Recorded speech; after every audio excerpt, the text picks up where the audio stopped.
që në fillim të spektaklit, raporti i Gjesit dhe Eglit ka qenë në qendër të vëmendjes.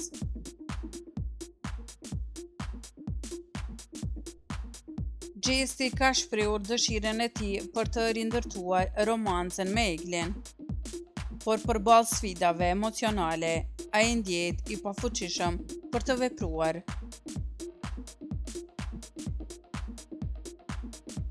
Bëni subscribe kanalin Biz Shorts për më të reja rreth showbizit vendor.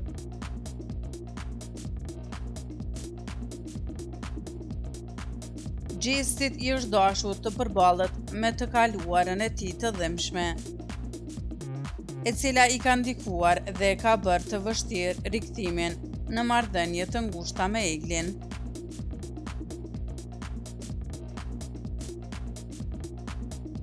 Gjesti u shpreh, du me kon bashkë me Eglin, por kam frikë se mos po shkojmë në atë gjendje që ishim në fillim, ka thënë ai, duke reflektuar mbi ndjenjat e tij të brendshme dhe luhatjet emocionale që ndodhin kur jemi të përfshirë në marrëdhënie komplekse. Gjestit ju dha mundësia që ta shprehë ndjenjen e tij për Eglin. Ai u shpreh, dashuria është e bukur, por e frikshme gjithashtu. Më pëlqen Egli, por është kjo e mjaftueshme?